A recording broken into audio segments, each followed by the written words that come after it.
Hello, and welcome to the Empowerography Podcast. This is a platform created for women's voices to be heard and a place to share their stories, journeys, and successes with the world for the purpose of helping other women who might be on similar journeys.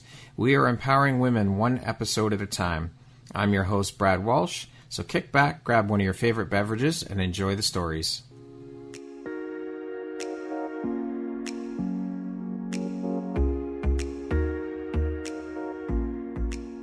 The world needs to hear your message and your story, so don't deny the world of that gift within you that the universe has given you. Someone out there needs to hear your story because it will support them in feeling hope, inspired, and even transformed. Do you want to discover how I help get my clients out of their own way, show up, and confidently share their message? I would love to extend an invitation to you to join me in my free masterclass, Start Your Own Podcast from Idea to Implementation, on Wednesday, April 5th at 1 p.m. Eastern. You can find the registry link in the show notes. Hope to see you there. Hello there, Brad Walsh here, your host of the Empowerography Podcast. Today, my guest is Phoebe Leona. She is an international award-winning author, a TEDx speaker, yoga teacher, entrepreneur, an embodiment guide and leader, and the founder of the nOMad Collective. Welcome, Phoebe. How you doing today? So good. Thank you for having me here today, Brad. It is my honor and my pleasure. Thank you so much for taking and making the time to be here with me today. I am so excited to have you here and looking forward to jumping in. So with that being said, let's do just that. Phoebe, that is a hell of a lot of hats you wear and quite an extensive resume. How do you find the time for all of this, and how do you prioritize, and how important is prioritization and organization to you? That's a good question to start with because, yes, lots of hats, lots of doing things. I've always felt that I was guided through everything. I kind of follow the breadcrumbs and hear the messages. But with that said, having that organization, having that structure and form really allows me that fluidity to go with the projects that are being guided in that moment. So I'm not just all over the place. It seems like that from the outside. My family always says that I'm a moving target and they can't keep up with me. But there is a structure and form underneath it all that is really vital to keep the engine running, as you may. So yeah, it's that balance of that masculine and feminine energy that helps me. I love it. And so with you wearing so many hats, what does your morning routine look like? That is my sacred time. First of all, I try not to schedule anything before 11 if I can get away with it, 10 a.m., 9 a.m. if I really need to. But that is my sacred time. I come up there, get up, I do my morning meditation right away. Right now it's summertime, so I get to go outside and meditate in nature where I'm at. It's so beautiful. I can hear the birds singing and there's a fox running by, a deer. So that's so important to connect with nature in some way and my breath and my body. And then it looks like movement. So we'll probably dig into a little bit more of my background, but movement has been super important to me. So that could be dancing, that could be yoga, that could be my movement modality, Movement 109, where I'm moving very organically on the ground. And I do that for a bit of time. And anywhere else that I feel guided that day, maybe it's writing in my journal, oracle cards. It might end up being in a creative project for my business, but I don't set that intention. I just really allow that space to flow. Flow is beautiful. Yeah. What drives, motivates, and inspires you to keep going and excelling at all that you do? My why. My purpose of creating transformational experiences so people have a greater sense of belonging and purpose is my heartbeat. So when I know that there's a project that is asking me to give it an awareness and give it my 100% attention, I have to ask, does it provide that experience for somebody else so that they can walk away knowing that they have a greater sense of belonging and they can connect to their purpose? And when I can do that, and I can say a full body yes to that, and I can give myself 100%. If I'm kind of wobbling with it, I'm not quite sure, I might dig in a little bit more and ask questions or feel into it through a meditation. But once I know that and I can dial it in, that heartbeat will get me through the entire experience from the beginning to the last moment. That is beautifully powerful. I love it. So I would love to know What were you doing for a living before making the jump into entrepreneurship? And what was the catalyst for that shift into the entrepreneurial world for you? This is an interesting question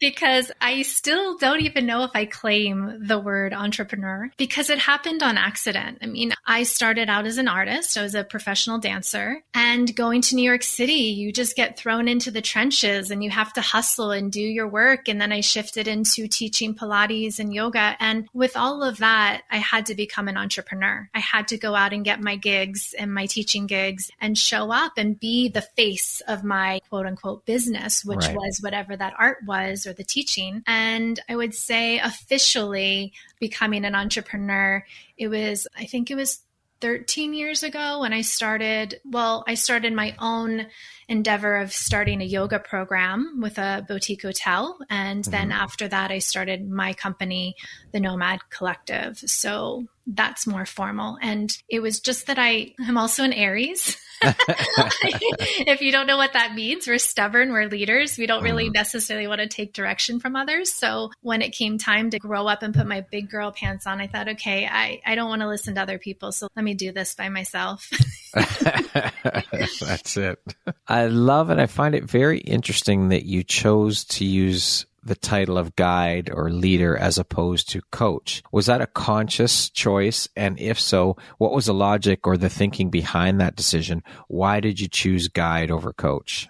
Yeah. Well, I deeply resonate with the word guide, with my business being called nOMad, where we organize retreats. That's the initiation of my business, was to organize transformational experiences, being retreats. So guide really felt with that language of going on a journey. I also use the word mentor at times, but I don't necessarily resonate with the word coach. And I can kind of dig in more to that. But I have a feeling you want to dig in there. Yeah, that's going to lead right into this next question to speak about this. And I'd love to hear your thoughts on the coaching industry. I mean, through many conversations that I've had with women who work in the industry, some of them, like yourself, don't resonate with the word coach, or they don't want to use the word coach. They prefer guide or mentor because of what's represented in the coaching industry now through social media. I'd love to hear your thoughts on this as well. Yeah, before coach became this whole big conglomerate business out there, it was just, I'd never played sports. So it wasn't, I always associated with that. And that was just not a word that resonated with me. I always had mentors in my dance journey there. But when I'm looking at what's happening right now in what we'll call the coaching industry, it gave me even more of a reason to align with the word guide, because I sometimes feel a little icky looking at the Facebook ads where it's 6, 7, 8 figures. And that's not why I'm doing this. I'm showing up because of my heartbeat, of my why. And I really am here to serve people. And yes, it's beautiful if I'm able to make a sustainable and abundant career out of it, but that's not why I'm getting into it. And so I see sometimes it's this advertisement of, oh, go into this coaching industry, you're going to make all of this money, but it's taking away from this essence of why you're going into it. You're serving people. You're helping them transform. Absolutely. Yeah. The ads are, I can help you become a 6-figure coach in 6 weeks, or whatever the bullshit that they're sharing on social media. It just feels wrong, and it doesn't align. It feels like a pyramid scheme. So, yeah. I agree with you. Can you please share with us what an embodiment guide or leader is, and what is the work you do with your clients as an embodiment guide or leader? Yeah, the word embodiment is a new buzzword, and it's something that I leaned into because it was a buzzword. But the other word that I use is somatic, and somatic means of the body. And so the work that we do in embodiment is to first get somebody to be in their body, because in our Western world, we're pretty much up here in our head. And then this meat sack of ours is just getting us from point A to point B. Meat sack, meat suit. Yeah. That's the third time I've heard that term used in the last 3 days. There's a message for you, Brad. Yeah. Get in there.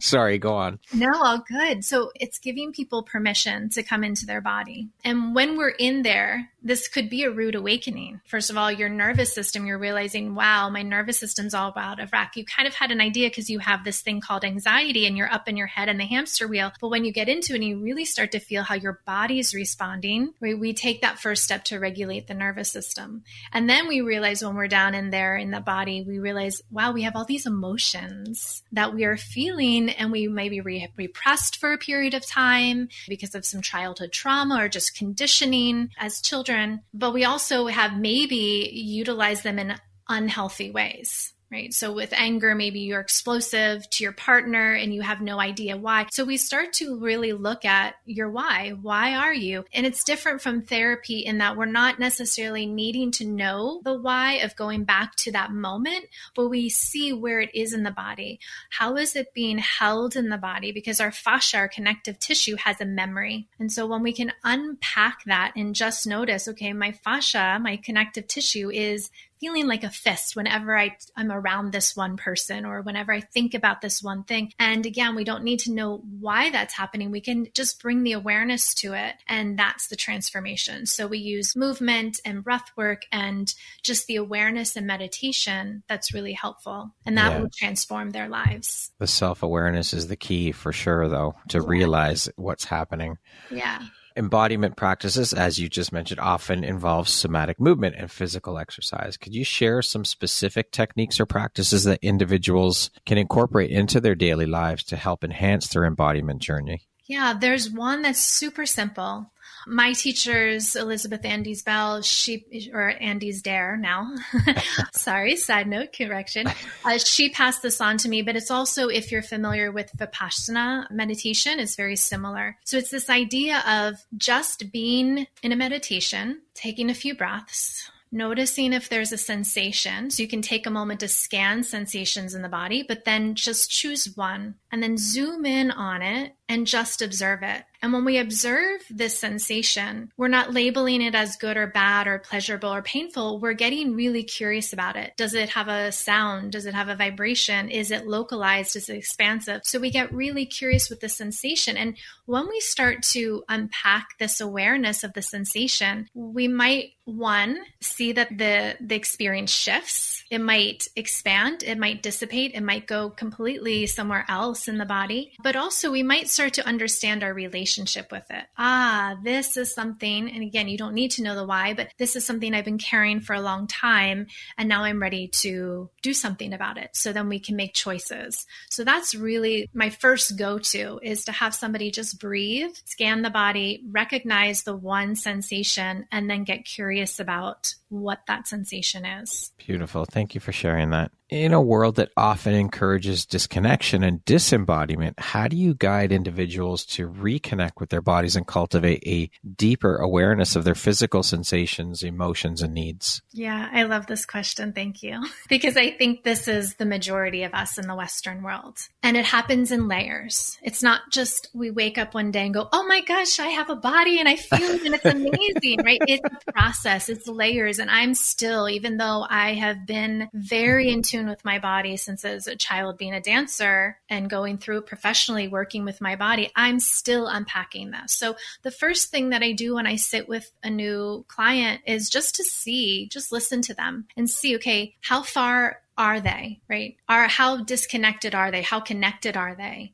How far are they willing to go? And then I have to meet them there. I have to meet them where they're at and take them step by step. And each time I step in with them and I guide them through a practice, I check in and see how their nervous system's responding. And if it's too much, if they go into an expansive state and they're not knowing what that feels like, expansion and anxiety feel the same in the body. They're not ready to go to that expansive state and they get anxious, then we have to either stabilize there or maybe go back a step. So it's being really careful and being intuitive to, again, how far along are they in this connection or disconnection, and how far are they willing to go in that time and space we're together. Meeting them where they're at is key. Yeah. The concept of body image and self-acceptance is a significant challenge for so many of us. We all go through and deal with it. How do you help individuals develop a healthy relationship with their bodies and cultivate a sense of body positivity or body acceptance and self-love? First, I think that they need to, and I would recommend, if there are external voices, and this could be voices in their family, this could be friends, this could be media and social media, to shut them out, because everything is a mirror. So when we have those voices speaking to us and we're allowing them in, it's continuing that programming of not loving their body. So once you can clear that out, then the next step is to ask, well, how do I actually feel about my body? And my favorite practice is to have my clients write a letter to their body, and with no filters, and then have the body write a letter back, and to just kind of go back and forth for a little bit of time and negotiate this experience. And this can be, at first, a lot of people first get really angry at their body. How dare you, especially if they had to deal with illness or injury that prevented them from their dreams in some way. And so they have this battle with their body and they just get it out.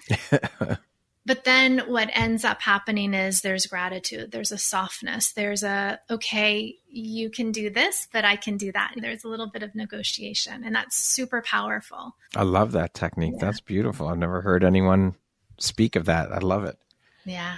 Speaking of self-love and the importance of, I want to continue on this path for a minute with the conversation. I've had quite a few conversations as of late about self-love and the importance of it, and the fact that everything, absolutely everything, starts from here, from within, the foundation of self. We're also so often told, and having been conditioned, society, parental, all of the external forces, to believe that loving ourselves is selfish. With all that being said, what are a couple of tips or takeaways that listeners could implement immediately to start their journey, aside from the letter back and forth to the body, to begin their journey into self-love? Well, I'll just emphasize what I said before of everything is a mirror.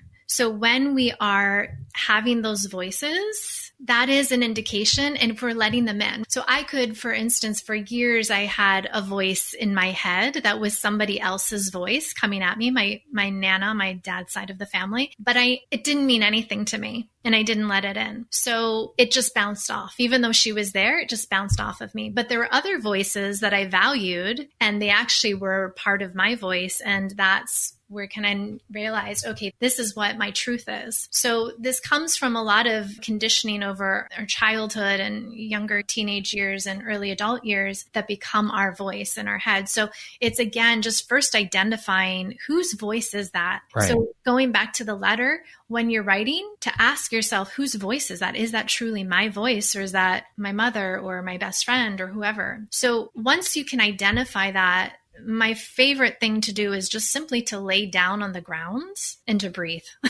As simple as that. And to notice how you're supported. Because a lot of times we don't allow ourselves to be here and accept who we are in our body because we don't feel safe. We don't feel supported. So when you can just simply lie down and feel the ground supporting you and holding you, the firmness of the ground, and maybe there's a softness of the carpet or the rug, but to notice how many ways you're supported and breathe into that. And then once that happens, the nervous system starts to calm and the voices start to unwind a little bit, and you get back to the truth of this experience.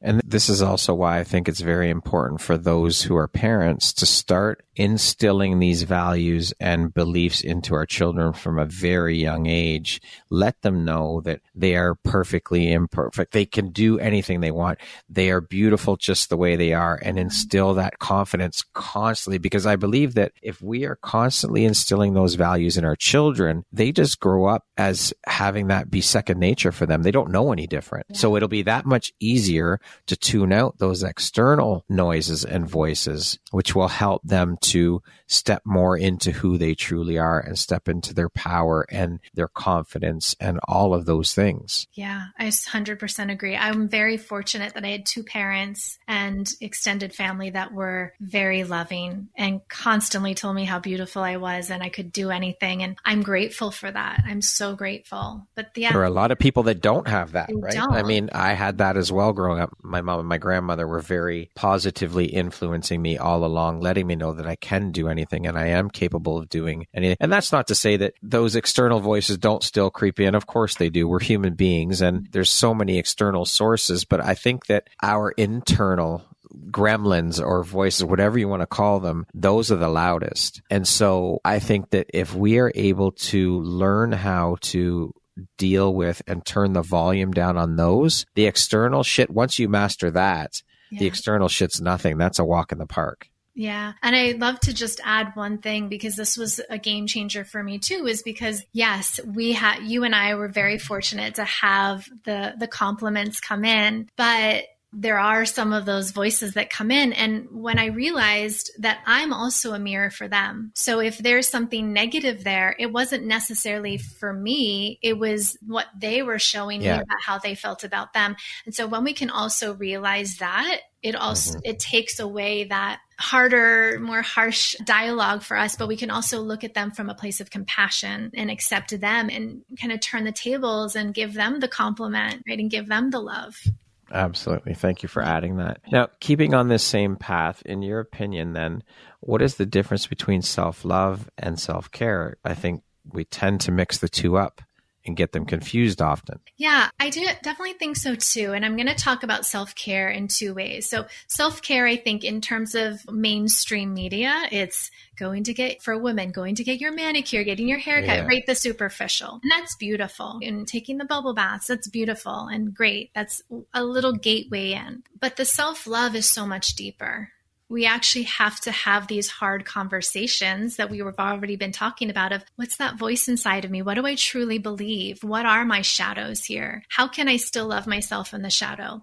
And when we are able to really go into those dark places within ourselves, the love is there, then the self-care will go even deeper as well. So it won't just be, let me get my hair cut and the manicures and but it also, let me make sure I meditate every day. Let me make sure I get outside and be in nature and be within fresh air. Let me make sure that I move my body. So it has more of that intention that's truly from a place of love, not just upkeeping things and making the appearance of, and social media makes me look great. Well, the highlight reels of social media. I think these are also things, though, that we need to also instill in and teach our children. I mean, the education system's completely fucked and broken, in my opinion. And this could be a whole other podcast episode, just that alone. But I think that if they started teaching these things in schools like meditation, self-awareness, self-love, all of these things, and take out the shit that they're teaching them now, which is fucking useless,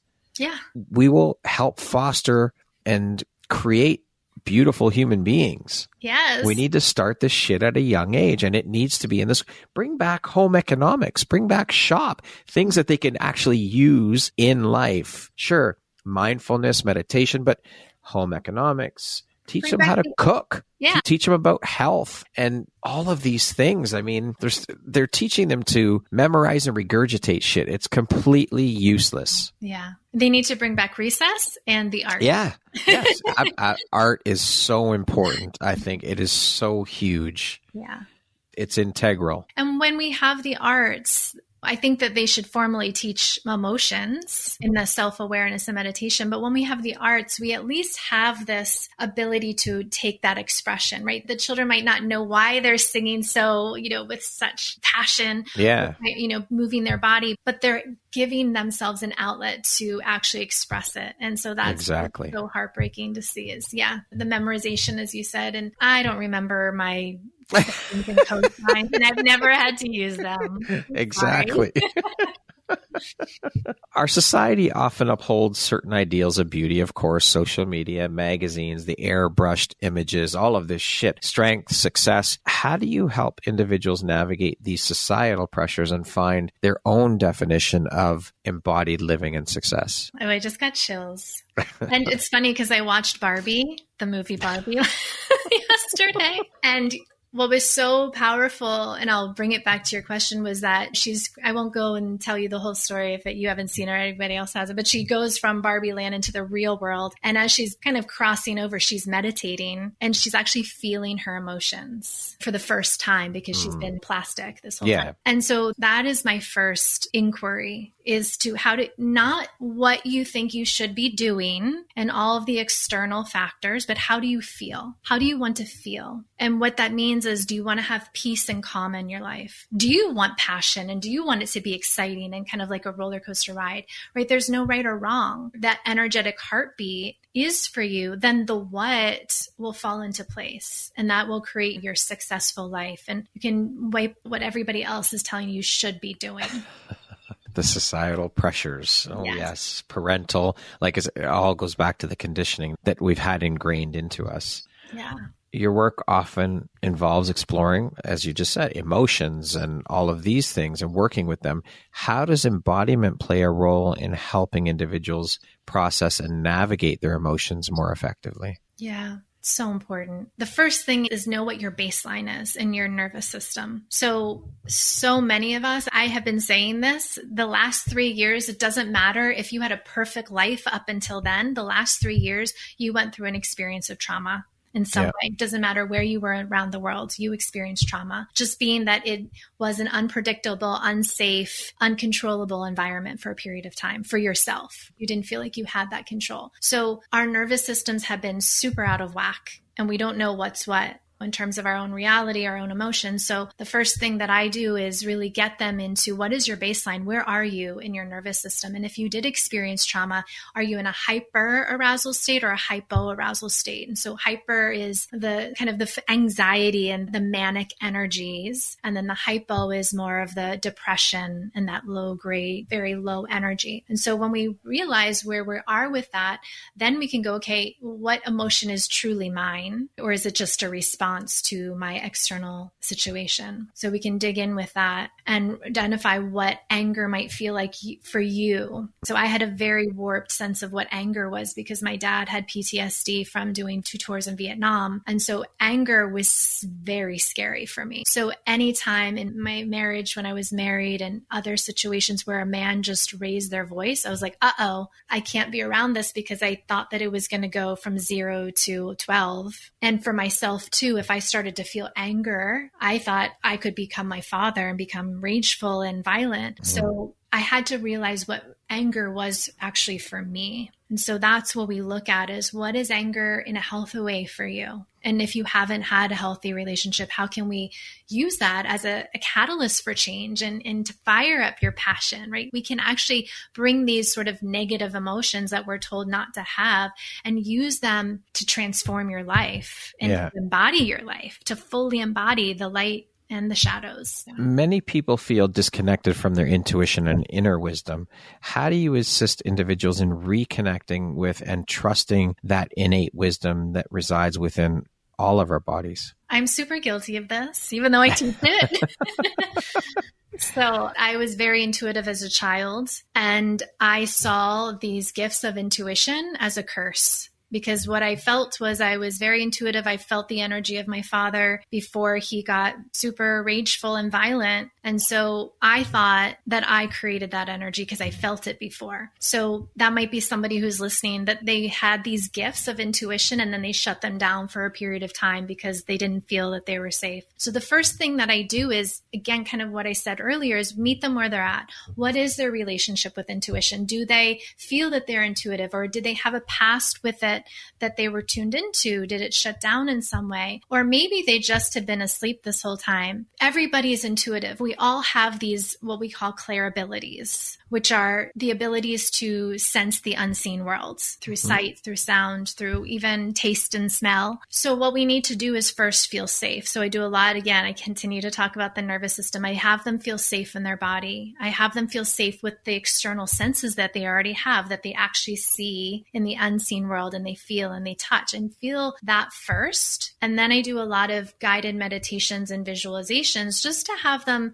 have a sense of what that might be for them. So for instance, a visualization, and we use the word visualization, but we might hear a voice or we might smell a sound. So I just guide them through a visualization that's easy to take them through so that they can have a sense of what that is, so that when they're in real time, they know when they get an intuitive hit, they know what a yes feels like in their body. They know what a no feels like in their body. And if there's anything in between it's kind of wobbly, they can go into those clairabilities and check in on a deeper level. So they have to feel safe, and they have to know what a yes and a no is. And then they can kind of dance around a little bit more in that. That trusting and allowing of the intuition and you get a hit about something as, okay, my gut is saying yes, but is this really what is meant for me? Is this really what's coming through? And it's that whole stepping into that trust piece. It is huge. And it takes a lot of practice and work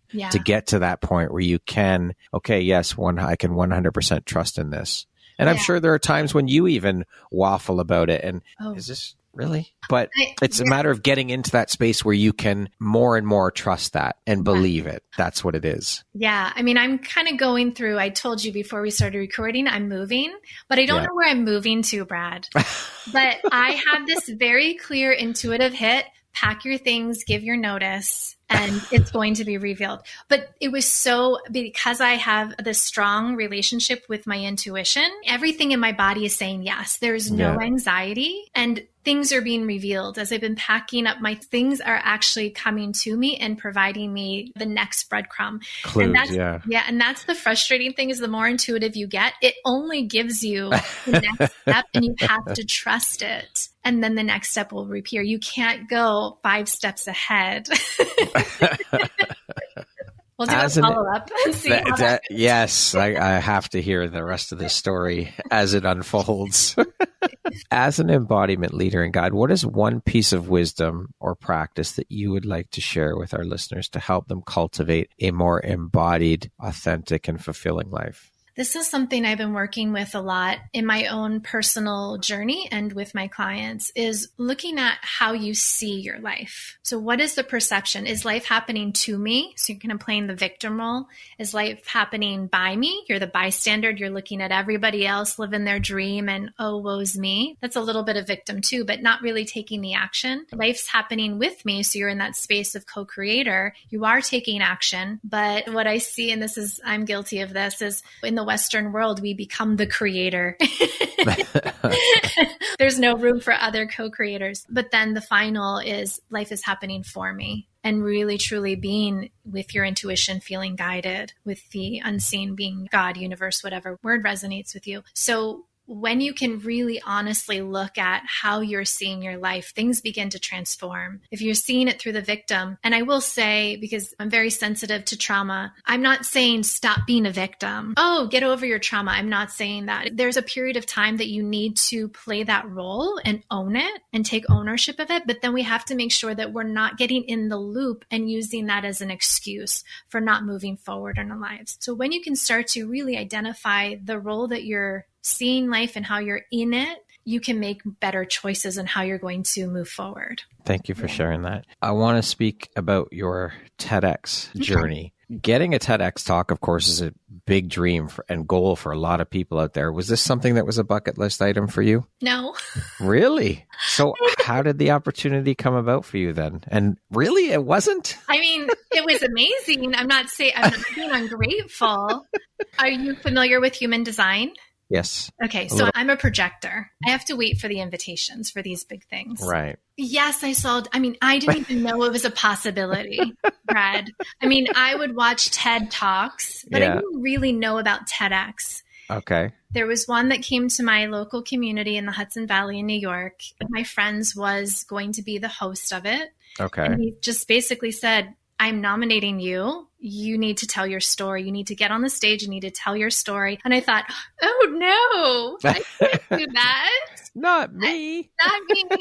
Even though I've been, on stages as a dancer, even though I've been teaching for, I don't know what it was up until that point, 15, 20 years. Right. So I've been talking to people but all of a sudden thinking my story and I have to get up there on a stage. So what felt good to me when I was nominated and I went through the application process after that and I was accepted, I said, I don't know if I could do this. So I brought dance into it because that's what felt good. So I use my story through movement, but I also speak the story as I go and share my message of life is a divine dance and you've got to play your role, no one else's. So yeah. Wow. Can you go into a little more detail about your talk? Yeah. So as I said, my friend Juan Carlos, he was the one who nominated me. And it was because he knew what I had just gone through. So my father passed away. And as you can imagine, since the little bit I've told you is very chaotic relationship, but a very loving relationship. He hadn't been in my life for 18 years. And then he kind of magically appeared again, and we did a lot of healing. So when he passed away rather suddenly, it was traumatic. Here I am losing my father again, and this time it's in peace. 2 months later, my husband, who I'd been with for 15 years, said, I want a divorce. Wow. And then the domino effect of having to lose my home and move out, and my health was deteriorating. And I had a nervous breakthrough where I woke up one day and I said, okay, the one thing that's stable is my job, but it's not a job that feels aligned with my soul. It's not part of my heartbeat anymore. And I woke up and I texted my mom and I said, I'm going to come to you. I'm going to drive to you for 5 hours and I'm going to figure out my life in those 5 hours. And I did. So that's a little bit of the TEDx of really that story of it, but really sharing how I had to make that leap, jump into who I really am, that role. And how that tragedy was an invitation to dance truly who I was. I didn't have to play the role of a wife. I didn't have to play a role of a daughter for my father, who was kind of caretaking him in a mental health way. It was really about me. Yeah. And so giving people that invitation to really take their life into their own hands. So many people stay stuck in that. I mean, even just using the job piece of it in particular, so many people are stuck in jobs they fucking hate. Yeah. And they don't do anything to get themselves out of it. They stay stuck in that. And I was stuck in that when I worked in corporate for 5 or 6 years, and it was miserable. It was a horrible feeling. You think about it, you're pissing away 5 days a week. You're living for the weekend. You're living for 2 days. How horrible is that? That's no way it's existing. It's no way to live. Yeah. And it's horribly sad that so many people stay stuck in that. And then there's all the other situations, like staying stuck in relationships they don't want to be in, and all of these for fear, for, again, the conditioning and all these things that come up for everyone. They stay stuck in all of these things and don't live their true, authentic life that they were put here to live. And it's sad. I mean, I wish I could help everybody on this planet find their purpose, because when you do that, holy fuck, your whole world changes. It's incredible. It's the most beautiful feeling in the world. Yeah. It really is. Yeah. It's transformational. It is. But that's what we're doing. And it feels incredible. I feel every day I want to burst. I've just burst wide open. It's incredible. Yeah. And I've shared my journey a bit professionally. I'm so fortunate that I have always been able to do what I love. That one job that I ended up leaving, it was a bit soul sucking, and I only did it for a year, and I was like, okay, I'm out of here. I've had enough. No longer aligned with who I am and what I want to create in this world. But you had the courage and the strength to say, no, I'm not, this isn't for me. Yeah. I don't want to stay stuck on that hamster wheel. I don't want to stay stuck in this loop. Yeah. This is not feeding my soul. Why am I going to stay doing something that doesn't feed my soul? Exactly. It's a very tough thing to do. But again, this all goes back to doing the work. Exactly. Which we all have to do. So let's talk a little bit about the nOMad Collective. Can you tell us what the nOMad Collective is all about? What was the inspiration behind starting and founding it? Yeah. Well, it picks up a little bit of where I just ended. So when I had that mental nervous breakthrough situation, on the other end of that, I got out of the car and I basically said, Mom, I'm leaving my job and I'm starting my business. And if you think I'm absolutely batshit crazy, you can commit me. I totally am okay with that, but this is my idea. Yeah. And so I sat down and I said, okay, these are the two things that I'm really passionate about. I love teaching. I love people, helping them transform. I was using the modality of yoga at the time, and I really want to travel more. So I'm going to start a retreat-based business. Does that sound like something? I don't know how I'm going to do it or how it's all going to happen, but I'm going to fucking do it. Yeah, and I did. And so that's what the nOMad started out as, was a retreat-based business. But the beautiful thing is, because I'm so guided, I followed all the breadcrumbs. So yes, it became these transformational experiences in Bali and Belize and Costa Rica and Mexico. But I went back to the Hudson Valley, where that was my local community. And I also built these beautiful, powerful experiences in the local community where we had 300 people coming together for summer solstice and 20 yoga studios coming together. And I was sponsoring them. And so I followed that. And then that led into my yoga teacher trainings and turned into my own movement modality, my somatic practice, and the TEDx and a podcast. And so I just sort of followed. And that's, again, the why. My why is that I create transformational experiences for people to have a greater sense of belonging and purpose. And so all of those different projects that nOMad took me on were aligned with my why. So what do you say to people then that they get these ideas and they want to do this, but they're stuck on I don't know how this is going to happen, or I don't know if I can leave my job, or I can't leave my job because I don't have anything to back me up. I don't have this, I don't have that. And the excuses that come through for everyone, because we all do it. Yeah. And stop shitting all yourself. Yeah. Yes. So what do you say to these people? Again, I get into their why. I love the 7 layers deep why. So you just start with why you want to do this. So it might be, I want to leave my fucking job and I hate it. Why? Because I know I have a better life. So you just keep going why, and you get into that essence of why you want to do the thing that you want to do. And then I basically say, okay, this is your heartbeat now. And you don't need to know how, you don't need to know what, but really truly meditate with this why. And you might not need to take action. I mean, I am in human design, I get that gut feeling and I jump, but I know that not everybody's like that. So understanding what your timeline is. So some people, they need to have a strategic plan. So, okay, well, let's sit with your why for a little bit of time. Let's look at financially, you could probably do this job for a year. Are you going to slit your wrists if you have to do it for a year?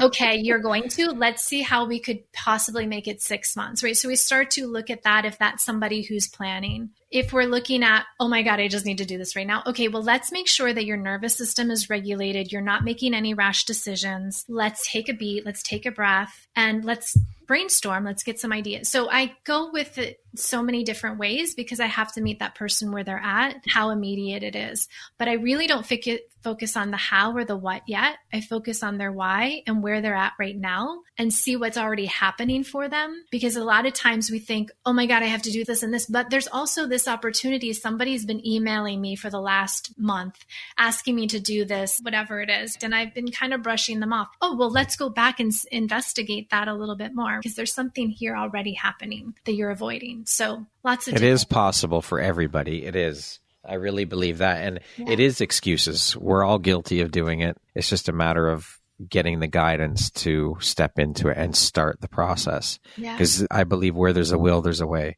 If you want something bad enough, you will do whatever it takes to make it happen. And like you said, if that means staying in that job for another year or 6 months or whatever, okay, so be it. But while you're doing that, you're taking the steps to move away from it and move into what you need to do or what you're called to do. Yeah. You're also the co-founder of Tribe Military Yoga. Can you share with us a little bit about that? My baby, Tribe. Yeah. So I got invited to work at West Point and bring my yoga teacher training to the cadets at West Point. And when I did that, I also had a couple of veterans come in and do the training. And when we finished it's a 200-hour, which is your foundation of yoga teacher training. The 2 veterans that went through the program and one of the cadets came to me and they said, we need to do something bigger here. And this was not a community that I really knew much about. My father was in the army in Vietnam, but he didn't continue in any way, shape, or form. And I had actually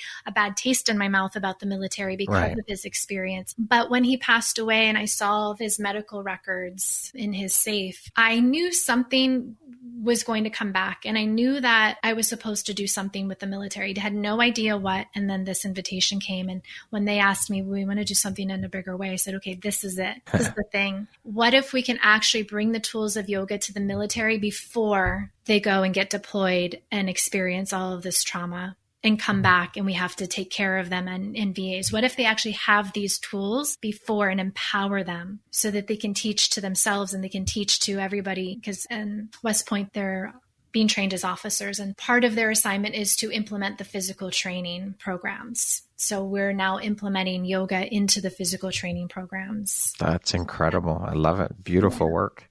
Yeah. Let's speak a little bit about your journey as an author. Can you share a little bit about that? The book, the the title, all of that stuff around the book. Okay. My book is Dear Radiant One. So this is my experience through my journey and also a transformational guide. So the transformational guide is really kind of turning the table. So I write letters to the emotions, and I'm basically... You're big on writing letters, I see. Yes, you got that.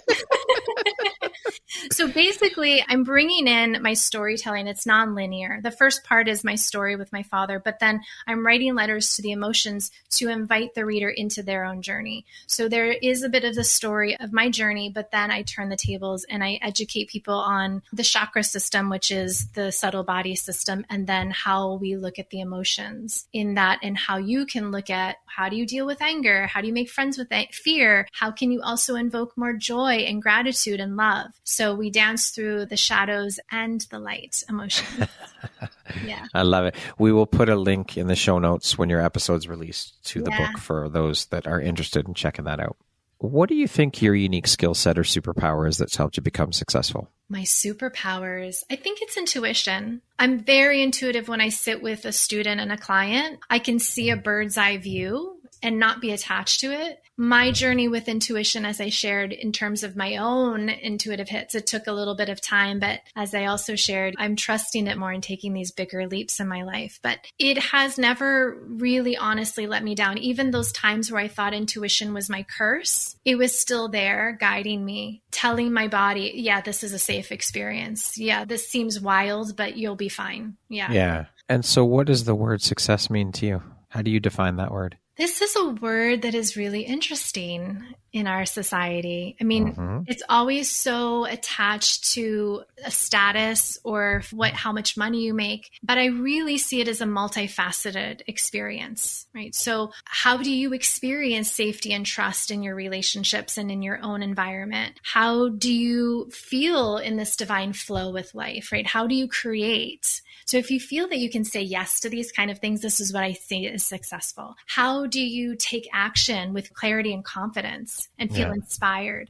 How do you have reciprocal relationships, whether they're romantic or co-creators in your business passion, your family, your friends? How do you authentically express yourself? Do you feel that you can truly show up and speak your truth? How do you have that connection with your intuition so you feel peace and calm and bliss and joy in your life? So those are the types of questions when I ask if you feel successful, that I ask. It's not, what is your job? Are you happy in it? And are you making a lot of money? And are your kids taken care of? Those are great things, but those are part of who you are. Makes you successful. Those are the byproducts of success, I think. Yeah. What is one of the most important things that you've learned in your life? And what was your life like before you learned it?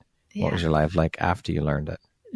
I feel like I have to answer it in where I'm at right this moment. Yeah. Because where I was 10 years ago, there was a deep lesson there, being that I got to claim that I had a lot of childhood trauma, something that I didn't give myself permission for. So I had to go through that period, and that was a huge lesson for me to receive it and process it and own it and bring my family into the journey. But now my lesson is stop playing a victim. And so that's the lesson I'm working through right now, is how am I still playing those old stories that I needed to play for a period of time, but they're no longer serving me. They're actually keeping me from the person that I want to become and the person I should be, in terms of keeping my heartbeat going, my purpose. Yeah. What does the word empowerment mean to you? Being able to take radical responsibility for your life. And that means owning your shadows and your light. Owning your shit. Yeah, owning your shit. Okay, we're going to jump into a little rapid fire section here. So the next grouping of questions just be 1, 2, 3 word answer type thing, okay? I hope I do well. Okay. You got this. Don't worry. I believe in you. You got it, Phoebe. How would you describe yourself in one word? Radiant. Of course. And that's the name of that's what my name means, by the way. Love it. If you could be remembered for one thing, what would it be? That I have a deep belief in humanity and have a deep love for humanity. If you could teach the world one thing, what would it be? To dance. What is one thing you love about yourself that is not related to your physical appearance? My resilient heart. What is your favorite self-care practice? Dance movement. That concludes our rapid fire section. Now back to our regularly scheduled program. Did I pass? You Passed with flying colors. Okay, good. Who in your life has had the biggest impact on you and why? The women in my family on my maternal side, my mother, my grandmother, my aunts, they all collectively have taught me how powerful I am. And they, by example, how independent I can be. They are dynamic and diverse and just loving unconditionally. If you could step into my shoes, what question would you have asked yourself that I didn't ask you? What's my biggest hope for humanity? There you go. What is it? Should I answer it? Yeah, please do. Absolutely. You had to know that was coming. I did do a little bit of research. What we've been talking about here, you asked the question about disembodiment. I truly have hope that we can become more embodied. I think that I truly believe that this is the root of all causes in our world, is that we have been disembodied in so many different ways. And because of programming, because of just generational trauma. And when we can really take ownership of who we are and be in the experience of our body. And I don't mean just, oh, I love my body and I'm moving it, but just be in that emotional landscape every single day and showing up. We will become more compassionate and empathetic, and we will make better, healthier choices for ourselves and for humanity. Beautifully said. I love it. What is one lesson your career has taught you that you think everyone should learn at some point in their life? I think that owning a business is a shamanic journey. Fuck yes. And I think that everybody in this world at some point, they don't have to do it forever, but they should all own a business, even just for a year, and write their memoir. It is one of the most difficult things that you'll ever do because you are stretched beyond your capacity. Yeah. To the nth degree. Like you get pushed and tested and stretched. You use muscles you never even fucking knew existed. It is hard. And it's not for everybody. It really is not. But I agree with you. I think everyone should give it a shot and experience it because it will help shape you as a human being. Yeah. Because you will be pushed beyond any limits you thought possible. Yeah. And it is, I love it. I think it's an incredible and beautiful experience. And I wouldn't trade it for the world. Now, I don't think I could ever go back to working for someone else. And let's look at that because we do still work for someone because we work for our clients, but you're not working for a boss, quote unquote. You're working for yourself. And it is a truly beautiful thing to be able to do it. And I think it's a gift to be able to do it, but it's hard as fuck. It's a roller coaster. It really is. It's the biggest roller coaster of emotions that there is, but it's so worth it. It's so worth it. And for me, I feel that I'm not working for anybody. I'm working with people. So I'm working with co-creators. We're working together right here, right now. There you go. My clients, we're working together. My students, people that I collaborate with for my retreats. And there's no hierarchy. When we realize that, that's where the shamanic journey comes in too, because if we wanted to be in power over, or you have always been that person who somebody had power over you, that we can really meet them and dance with that. I love that distinction. Thank you for clarifying that. That's beautiful. And it's so true. You're right. We don't work for our clients. We work with our clients. That's great distinction. What is something surprising that you've learned about yourself in the last year? I still have a lot to learn. That's a good thing. Shit, I'm here again. Okay. Okay. Awesome. Yeah. If you had the opportunity to sit down and have a 1-hour conversation with one woman, any woman in the world, who would it be and why? I sat with this for a minute. Twyla Tharp, she is a choreographer, a modern choreographer. In my world, she was my hero in a lot of ways. She is the reason why I really wanted to sit and I would love to talk to her for an hour is because she is so passionate. She is so disciplined. I mean, she has a book called The Creative Habit, and it's all about just get up and do the thing every single day the same way. I'm not that person, but I would love to just be in that space to maybe rub off on me. Maybe I could just witness it. But she is so creative in that. And she doesn't let anything waver her. And what I felt in my journey being an artist, but then also being an entrepreneur, is I felt like I had to put on so many different hats, which you said at the very beginning. Yeah. She's the choreographer, she's an artist, and everybody else is going to do their job to get her work on the stage. And I love that. And I'm envious of that. And I know that as being an entrepreneur, you have to play a lot of hats, but I want to bring that essence of having that focus of, I am a teacher right now. I am a guide, a mentor, and I can focus in on that. And I know that my VA will take care of this, and I will play that role later, but I can just be here 100% and have that focus. Beautiful. If you could go back and give your younger self one piece of advice, what would that piece of advice be? I struggle with this question because I feel like if I went back, her whole life would be completely different. And I'm really happy with where I'm at. And I know that there are lessons that I still need to learn. And even though my future self, I keep telling her to come and like, give me some advice. And she's, don't worry, just hold on. It's going to be fine. So I mean, I do talk to my inner child a lot. I go back and I visit her, and I really I tell her, you're safe, you're fine, I love you, and I hold her. So I would just continue to say that. You're safe, you're fine, I love you, you're being taken care of. Lastly, if you were to deliver your last 30-second speech to the world, your tribe, your corner of the world, your people, what would that last 30 seconds sound like? What words of wisdom would you impart? I would say be courageous enough to know yourself. Remember what your soul came here to do and to be, more importantly, not do, but be. Remember that you do belong. Remember that you have a gift. And that is the only thing that you need to do, is to show up and be that gift for the people, and to be bold enough to choose bliss and joy and love and peace. Because when we can do that, we can do absolutely anything. And everything else outside of that is a distraction. Beautifully said. Thank you so much, Phoebe. This was such an incredibly beautiful, fun, inspirational, amazing conversation. I appreciate you, and I'm so grateful to have had this time to sit and spend with you and learn about your story and share your journey and your story and the beautiful light that you put out into the world through the work you do. I'm grateful to have you as a member of the Empowerography community. So thank you for being that bright light and for being beautiful you. I appreciate you. Thank you, Brad. I appreciate you. And thank you so much for holding the space for empowering women. It's an honor to be here and be able to be a voice today. Thank you for being here and sharing. I appreciate it. Once again, my name is Brad Walsh, host of your Empowerography podcast. Today, my guest has been Phoebe Leona. She is an international award-winning author, a TEDx speaker, yoga teacher, entrepreneur, embodiment guide and leader, and the founder of the nOMad Collective. Thank you so much, Phoebe. Have a beautiful rest of your day.